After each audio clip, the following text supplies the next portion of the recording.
बिस्मिल्लाहिर्रहमानिर्रहीम। Hello and welcome to my YouTube channel SEO engineering method.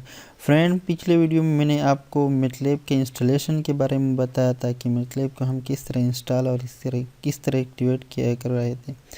फिर इसके बाद हमने आपको मैटलैब के बारे में थोड़ा बहुत इंट्रोडक्शन दे दिया कि मैटलैब क्या है, इसका एडवांटेजेस क्या है, इसका डिसएडवांटेजेस क्या है, इसकी एप्लीकेशन क्या है।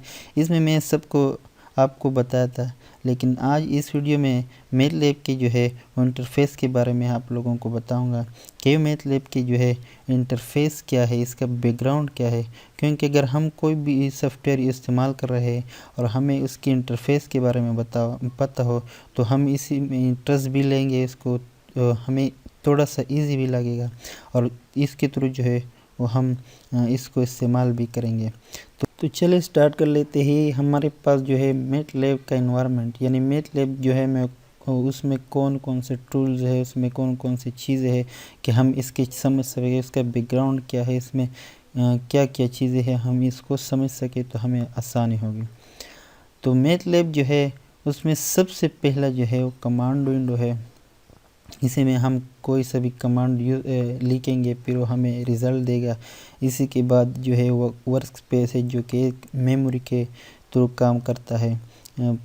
इसी तरह जो है हमने जो कमांड जो है वहाँ पे यूज़ किया हुआ उसका जो है उसकी हिस्ट्री है और जहाँ पर हम कुछ सेव कर मैटलैब में काम करते हैं वो कहाँ पर सेव होता है वो फोल्डर है। उसके बाद विंडो को डॉक और अनडॉक करना यही है। और फिर इसके बाद जो है वो स्टार्ट का बटन है। मैटलैब का जो है वो अपना एक स्टार्ट बटन होता है। हेल्प ब्राउज़र यहाँ पर है कि मैटलैब में जो है वो हर किस्म का हेल्प हमें मौजूद है कि मैटलैब हमें प्रोवाइड करते हैं। इसके बाद जो है फिगर विंडो है और फिर मैटलैब की जो है एम फाइल है कि हम किस तरह पहचान लेंगे कि एम फाइल क्या है। तो सबसे अभी हम स्टार्ट कर लेते हैं प्रैक्टिकली कि कमांड विंडो क्या है। तो ये है फ्रेंड हमारे साथ मैटलैब का आइकॉन। सबसे पहले हमने यहाँ पर डबल क्लिक करना होगा और डबल क्लिक करने के बाद जो है हमारे साथ मैटलैब जो है ओपन हो जाएगा। ओपन हो जाने के बाद ये हमारे साथ मैटलैब का प्रोग्राम है जिसका वर्जन ये है 7.12 R2011 यानी 2011 का जो है वो मैटलैब का प्रोग्राम है। यानी ये इंटरफेस डिफरेंट सॉफ्टवेयर के पर डिपेंड करते हैं। 2016 या 2015 का जो है वो अलग होगा, 14 का अलग होगा, 2007 का अलग होगा। यानी हर एक जो है एडवांस होता जा रहा है। तो इसी के थ्रू जो है वो हर एक का जो है बैकग्राउंड जो है वो तब्दील होता है। तो हमने जो है वो मेन चीज़ें इसमें समझना होंगे। अगर हमें मेन चीज़ों का पता हो तो जो भी हो 2020 का क्यों ना हो वो अभी तक आया नहीं लेकिन आ जाएगा। फिर हमें जो है वो मेन चीज़ों के बारे में मालूमात हो तो फिर हमें जो है वो सब कुछ आसानी से समझ आएगी। तो सबसे पहले हमारे पास जो है वो कमांड विंडो है। तो कमांड विंडो जो है इसमें हम कोई सा भी कमांड इस्तेमाल करेंगे, हम कुछ भी इंटर करेंगे तो वो यहाँ पर हम लिखेंगे वो हमें रिज़ल्ट देगा। फॉर एग्ज़ाम्पल कि मैं यहाँ पर लिख लेता हूँ a=7। अभी इंटर कर लेता हूँ और फिर यहाँ पर हमने जो है b=22 ये कमांड हमने यहाँ पर लिख लिए। a=22 यानी a हमारे पास एक वेरिएबल है जिसको हमने ये वैल्यू दे दिया और b हमारे पास ये भी एक वेरिएबल है और इसका हमने ये value they the. For example हम चाहते हैं कि हम इसको ऐड करें, सब्सट्रैक्ट करें, डिवाइड करें। तो हमने फॉर एग्ज़ाम्पल हम चाहते हैं कि a प्लस b हम कर लेते हैं, फिर हम इंटर कर लेते हैं। तो ये हमारे पास बाय डिफ़ॉल्ट जो है वो हमारे पास ANS यानी आंसर लिख करके हमें आंसर देता है। उसने हमें जो है वो आंसर दे दिया कि a जो है वो a+b के जो मजमू है वो हमारे पास 99 है। यानी इतनी तेज़ी से कैलकुलेशन करते हैं। इसी तरह हम अगर कर ले कि a-b तो ये हमारे पास जो है वो सब्सट्रैक्शन भी करते हैं। यानी जो कुछ भी हम यहाँ पर लिख लेते हैं उसी को हम यहाँ पर परफॉर्म करेंगे। तो ये था जो है वो कमांड विंडो। इसी में हम ये कुछ कर सकते हैं। अब आते हैं वर्क स्पेस की तरफ, यानी वर्क स्पेस क्या है, उसके काम क्या है। वर्क स्पेस हमारे पास बेसिकली यहाँ पर हमने जो कुछ भी लिखा है उसी को सेव कर लेते हैं। फॉर एग्ज़ाम्पल यहाँ पर मैं इसको क्लियर कर लेता हूँ।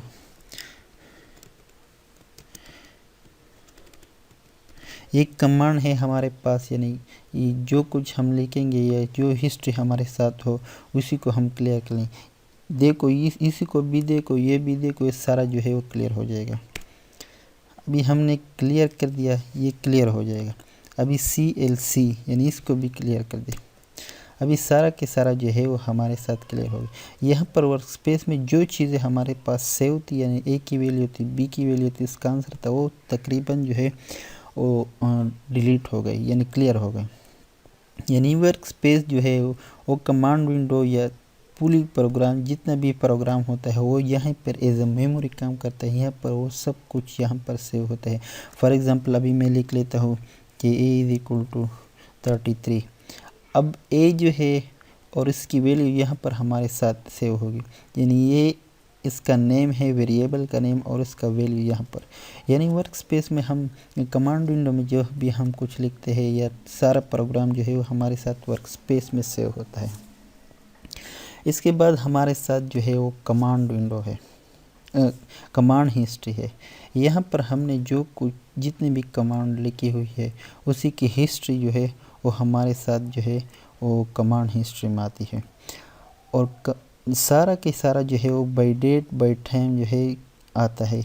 यहाँ पर उसने हमारे साथ टाइम भी दे दिया कि इस टाइम से आपने स्टार्ट किया हुआ है, और सारा के सारा जो है वो हमारे पास आता है।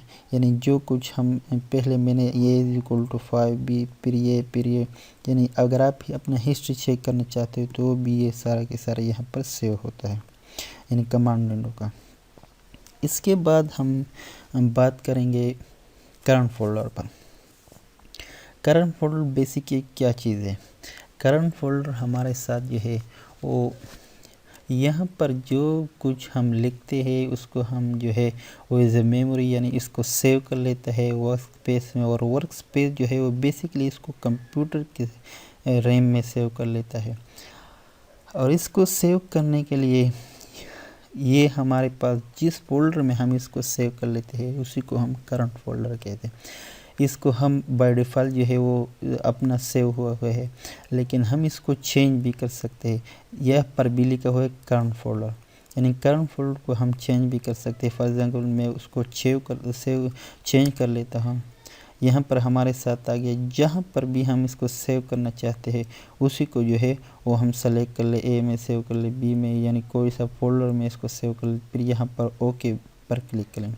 यहाँ पर आप जो है ये बिन में सेव होता है, लेकिन हम इसको चेंज भी कर सकते हैं ताकि हमें पता चले कि हमारे प्रोजेक्ट जो है वो कहाँ पर सेव हुआ है। ये तो करंट फोल्डर था। अब हम बात करेंगे कि डॉकिंग एंड अनडॉकिंग। क्या डॉकिंग क्या होता है और अनडॉकिंग क्या होता है। फॉर एग्ज़ाम्पल यहाँ पर हमारे साथ जो है मैं इसको पहले क्लोज कर लेता हूँ कि ये हमारे साथ ना हो।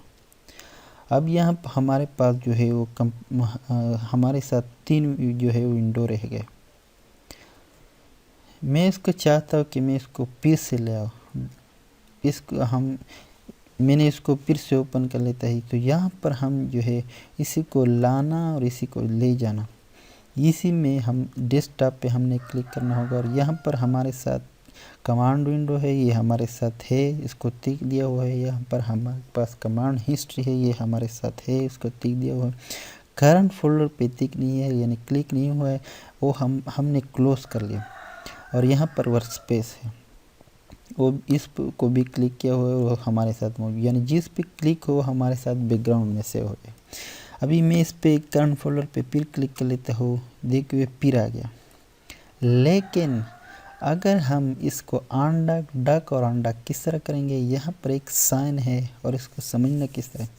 यहाँ पर लिखा है अनडॉक, यानी अनडॉक का मतलब यह है कि आप इसको स्क्रीन से लेके आप इसको एक अलग से विंडो में ले जाए।